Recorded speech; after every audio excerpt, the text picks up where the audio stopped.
बच्चों class 10th का worksheet number 47 हम करने जा रहे हैं। वर्कशीट नंबर 47 जो है आपके पूर्व ज्ञान पर आधारित सवाल हमेशा की तरह इसमें भी पूछा गया है।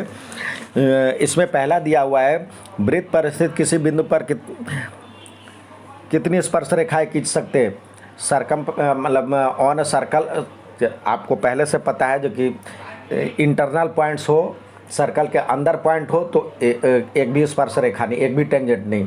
सर्कल के ऊपर हो यानी ऑन द सर्कल हो तो उससे एक, और सर्कल के बाहर है तो दो स्पर्श रेखाएं खींच सकती है। तो इससे स्पष्ट है इसकी एक खींची जा सकती है। अब वृत्त पर स्पर्श रेखा, वृत्त की स्पर्श रेखा जो होती है किस बिंदु पर टकराती है। यहाँ पे देखिए, इसमें ए बिंदु को क्या कहते हैं, ए बिंदु को कहते हैं पॉइंट ऑफ कांटेक्ट, या इंग्लिश में पॉइंट ऑफ कांटेक्ट लिखते हैं, और हिंदी में स्पर्श रेखा, पॉइंट ऑफ कांटेक्ट, और हिंदी में स्पर्श रेखा।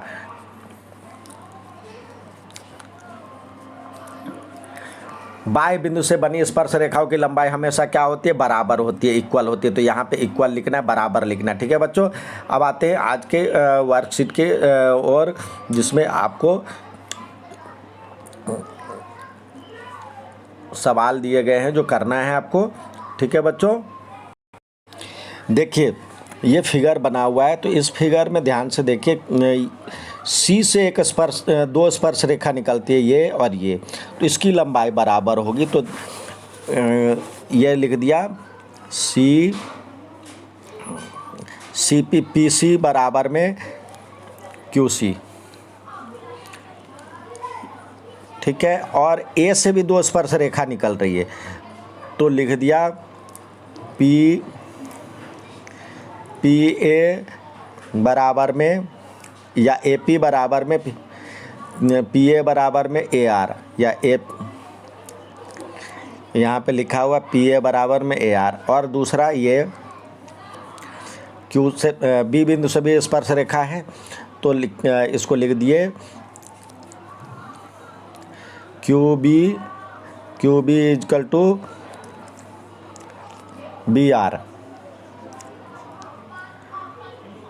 Q B equal to B are.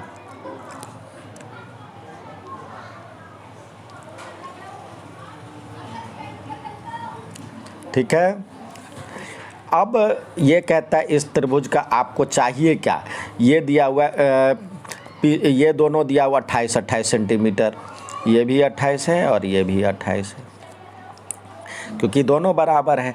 अब आपको चाहिए क्या, आपको चाहिए इस त्रिभुज का आपको परिमाप निकालना है। तो एक बार निकालते हैं। अब देखिए यहाँ पे AC जो दिया हुआ है, थोड़ा सा चलिए पहले लिखते हैं।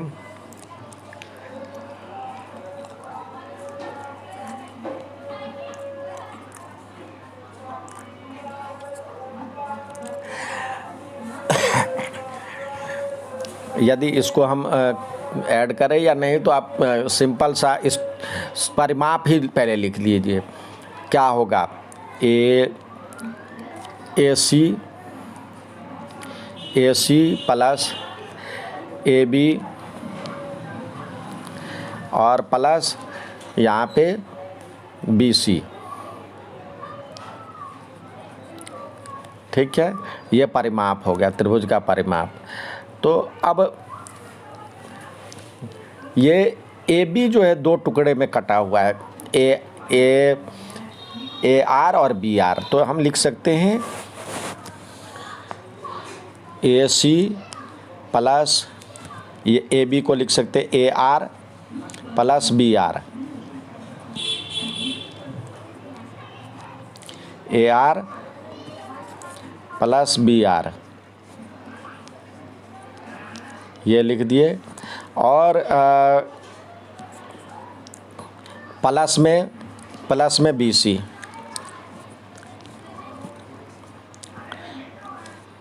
अब देखिए AC और AR एक में आ जाएगा, AC प्लस AR,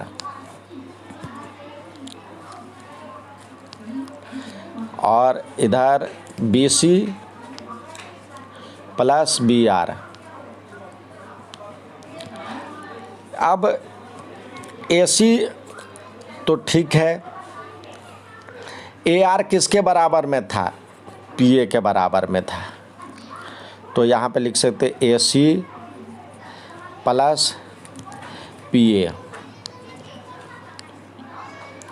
और ये बी सी तो ठीक है, और ये क्यू बराबर में बी आर किसके बराबर में है, बी क्यू के बराबर में बी क्यू। तो यही मिल करके तो क्या बन रहा है, पी सी बन रहा है और क्यू सी बन रहा है।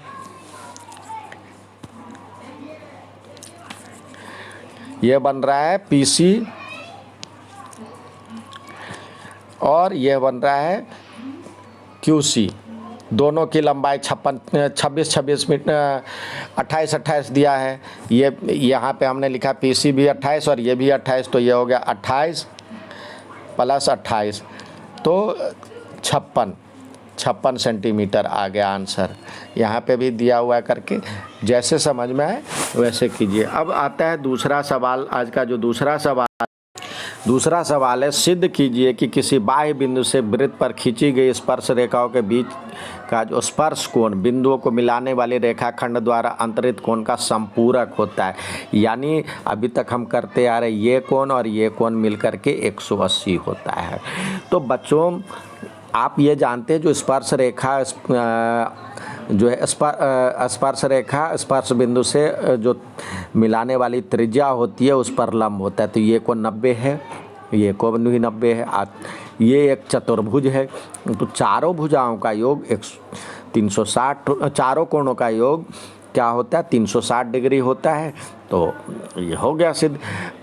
करना कुछ नहीं है, वृत्त की त्रिज्या और स्पर्श रेखा स्पर्श बिंदु पर लंब होती है। तो ये कोण और ये कोण 90 डिग्री हो गया। और ये चतुर्भुज है, तो चारों भुजाओं का कोण, चारों कोणों का मान लो कि कोण 1, कोण 2, कोण 3 और इसको कोण 3 मान लेते हैं, 3 और ये कोण 4, ये चारों मिलकर के 360 होगा। तो ये एक ये कोण 90 और एक ये कोण 90 दिया हुआ है। तो ये कोण और ये कोण मिलकर के क्या होगा, 180 घट जाएगा उधर, तो ये हो जाएगा संपूरक हो जाएगा एक दूसरे के, मतलब ये 180 आकर के 90 घट जाएगा। तो दोनों कोण, एक ये कोण और ये कोण, दोनों कोणों का योग हमेशा 180 होता है, यानी एक दूसरे का संपूरक होता है। तो यही निकालना था। ठीक है बच्चों, समझ में आ गया। अब आते हैं आज का चौथा सवाल, मतलब आज का तीसरा सवाल। इसमें जो दिया हुआ है, इसमें कहता है दिए गए चित्र में ये जो चित्र है उसमें कह रहा है DOB, यानी DOB देखते कहाँ है, DOB यानी ये, और ODC ये कोण ज्ञात करना है। तो बच्चों ये देखिए, ये 75 डिग्री है और ये कोण 90 डिग्री का होता है। तो ये कोण निकल आएगा कितने डिग्री का होगा, 15 डिग्री का होगा। और यहाँ पे देखिए ये 90 डिग्री का है और ये भी 90 डिग्री का है। अभी इससे पहले थ्योरम निकाले थे, तो ये कोण दोनों क्या होगा, आमने सामने का जो कोण होता है, समूह कोण जो होता है, इसमें ये उससे पहले अभी जो बनाए थे ये और ये मिलकर के 180 होता है। तो ये 40 थे, तो ये 140 हो गया। तो ये 140, DOB तो निकल गया, DOB तो निकल गया, एंगल DOB निकल गया 140 डिग्री। अब ये 15 हो गया। अब आप एक थ्योरम पढ़े थे, जो किसी बिंदु से, दो बिंदु से बना जो कोण होता है, केंद्र पर बना कोण जो उसके सरकमफेरेंस पे कोण बनता है उसका डबल होता है केंद्र पर बना कोण, यानी जो उसके सरकमफेरेंस पे बनता है, वृत्त की परिधि पे जो बनता है कोण, वो उसके जो केंद्र पे बने कोण का आधा होता है, तो ये 140 हो गया, तो ये कितना हो जाएगा 70। तो 70 और ये 15 निकल गया, और ये कोण पूरा कोण मिल करके क्या होता है 360 डिग्री का होता है। तो यहाँ पे 140 है, तो ये वाला अंदर वाला कोण क्या हो जाएगा, अंदर वाला कोण हो जाएगा 220 डिग्री का। 180 में से एक बिंदु पे 360 डिग्री का कोण बनता है ना, तो 140 घटा लेंगे तो क्या हो जाएगा 120 डिग्री हो जाएगा, 220 डिग्री हो जाएगा। तो यही 15 डिग्री तो इधर वाला हो गया, और 220 जो होगा ये वाला कोण हो गया, और ये कोण आपने अभी निकाला 70 डिग्री। तो ये कोण निकालने के लिए 360 में सभी कोणों का योग 360 होता है, तो ये जो कोण है आपको 360 में से ये सबका जोड़ 305 हो रहा है, तो ये कोण निकल जाएगा 55 डिग्री। ठीक है बच्चों, इसको एक बार प्रैक्टिस कीजिएगा, समझ में आ जाएगा। अब आते हैं आज का जो अगला सवाल है जो आपको करने के लिए दिया गया है, वो सवाल आपको समझा देते हैं। इसमें आपको जो दिया गया है उसमें कहता है, इससे पहले भी एक है सवाल, चित्र में सी का वृत्त का केंद्र है, तो कहता है जो कि ये केंद्र है, तो इसका मान कह रहा है ज्ञात करने के लिए। अब ये कोण और ये कोण मिलकर के 180 होता है, तो लिख सकते हैं 3m + m = 180 डिग्री। तो 4m बराबर में 180 डिग्री, तो m का मान क्या होगा 180/4, जितना काट करके हो 4 यानी 45 डिग्री में है, तो m बराबर 45 डिग्री। अब आते हैं आज का अगला सवाल जो दिया गया है आपको करने के लिए। ये सवाल है, इसमें कहता है जो दिए गए x में इसका मान ज्ञात करने के लिए दिया हुआ है। तो आप जानते हैं जो कि स्पर्श रेखा से खींची गई मतलब ये जो दोनों स्पर्श रेखा है इसकी लंबाई बराबर होगी। तो लिखिए x + 10 = 2x - 1।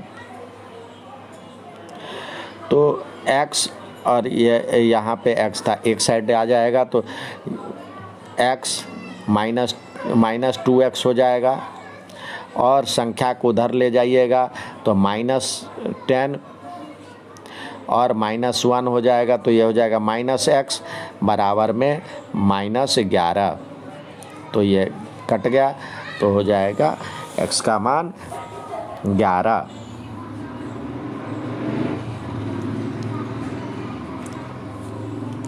ठीक है बच्चों, तो आपका ये भी सवाल हो गया। अब आते हैं आज का जो अगला सवाल दिया गया है उस पे आते हैं। ये कह रहा है 6 सेंटीमीटर वृत्त पर दो स्पर्श रेखाएं एक दूसरे पर 120 डिग्री का कोण बनाता है। तो सबसे पहले हम जो एक वृत्त है वो बनाते हैं, देखते हैं कैसे बनता है। ये वृत्त है, वृत्त पर स्पर्श ये स्पर्श रेखा है। ये कह रहा है ये यहाँ पे 120 डिग्री का कोण बन रहा है। थोड़ा सा और बड़ा बनाता हूँ। अब कह रहा है 120 डिग्री का कोण बन रहा है यहाँ पे। ये 120 डिग्री का कोण है, ठीक है। अब इसके केंद्र यहाँ पे, तो ये 60 डिग्री हो जाएगा, ये कोण 60 डिग्री हो जाएगा। ये दिया हुआ है 6 सेंटीमीटर, तो ये निकालना है आपको ये भुजा निकालनी है। तो एक फिर से यहाँ पे बनाते हैं।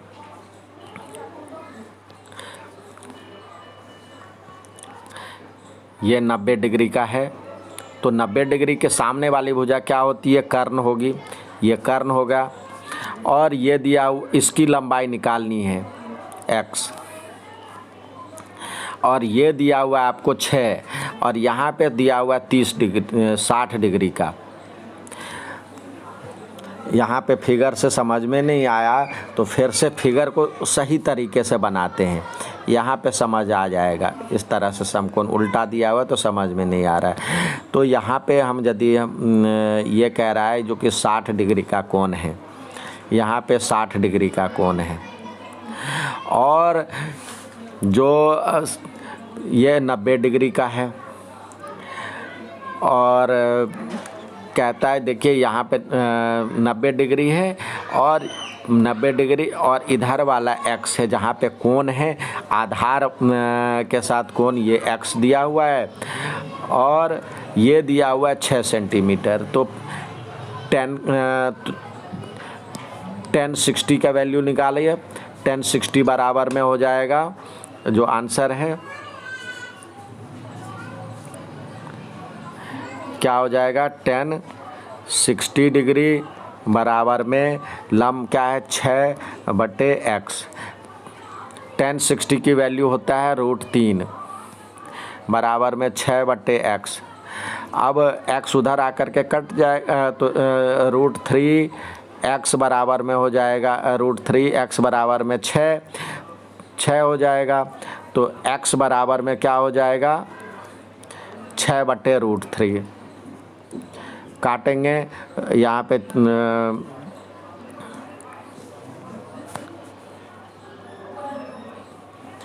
x बराबर हो जाएगा ये 2 गुने 3 गुने √3 लिख सकते हैं, इसको 2 तिया 6 और √3 नीचे कट जाएगा तो ये हो जाएगा 2√3। यही सिद्ध करना था, 2√3 है। यहाँ पे जो दिया हुआ था सिद्ध कीजिए कि स्पर्श रेखा की लंबाई 2√3 है। अब आते हैं आज का जो अगला सवाल है उसकी तरफ आते हैं। आज का दूसरा ये भी सवाल पहले पे ही आधारित है। ये पहला जो सवाल आपको करके दिया गया है उसी पे आधारित है। यहाँ पे मैं एक आपको बताने के लिए, बाकी चीज़ वही है, उसी का दूसरा रूप है। एक कह रहा है जो कि DEF एक ये भुजा है, यहाँ पे D है, यहाँ पे E है और यहाँ पे F है। कह रहा है EF के बिंदु P पर यहाँ पे मान लो जो कि टकरा रहा है और उस सब को जो हम बढ़ाते हैं, ये इस सब को हम बढ़ाते हैं, इसको मान लो जो कि इधर बढ़ाए और इसको इधर बढ़ाए। तो अब एक सर्कल यदि हम बनाते हैं जो सर्कल यदि बनाते हैं तो उसके अंदर स्थित बिंदु पे आएगा।